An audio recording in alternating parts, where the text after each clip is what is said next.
Amici di Cantiamo Napoli, la location è sempre questa qua, Villa Mirabella, grande ristorante, grande struttura qui a via Cifeglia, Bosco Tre Case, dove ci è venuto a trovare anche il nostro amico Pasquale Petrillo. È sempre un piacere, lo sai, un bacio fortissimo a tutta la struttura e a tutta la grande organizzazione Mirabella, ok? Sì, sicuramente. Cantiamo Napoli è fortissimo, seguitelo tutto perché è una cosa grande. I veri forti siete voi che date anima, corpo e spirito a questa trasmissione. Cerchiamo di fare il possibile. Sicuramente. Tutti Allora, noi. cosa ci proponi di bello? Proponiamo la canzone con Alessio, il primo brano del mio disco Mai dire mai, scritta da lui, arrangiata dal grande maestro Alberto Costa, a cui mando un bacio di entrambi e cantiamo Innamorata. Sicuramente, noi la dedichiamo a tutti gli innamorati che ci stanno guardando e che ci stanno ascoltando, in particolar modo la dedichiamo per tutte le tue fan. Che sono tantissime, dai. Che bello, che bello. Okay. Allora insieme a Pasquale Petrillo vi diciamo Cantiamo Napoli.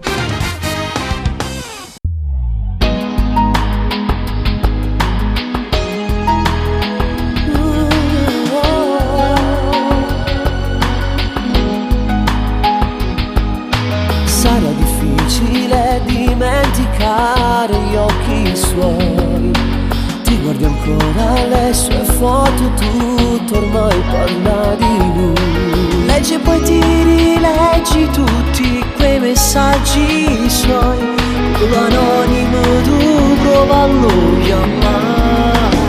Come ti piace innamorare che là due parole solamente ti sapute fa imbrogliare. Una scusate ci fa amore e tu volessi fa lasciare. Perché hai spezzato il tuo cuore quando le visti se lasciare. Volevi morire che ci hanno fatto te a scordare. La tua età non può soffrire per amore.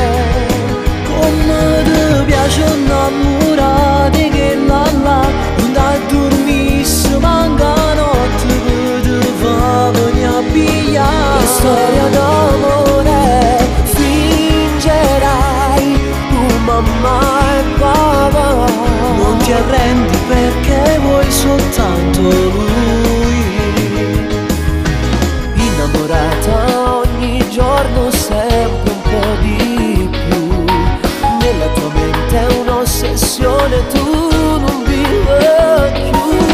Con i suoi sguardi è stata brava, te fa innamorare. Ti spogliato senza manco ci pensare. Come ti piace innamorare che là due parole solamente ti sapute fa imbrogliare. Una scusate ci fa amore e tu volessi fa lasciare. Perché hai spezzato in due il tuo cuore quando le visti se lasciare. Volevi morire che ci hanno fatto a scordare. La tua età non puoi soffrire per amore. Come ti piace innamorare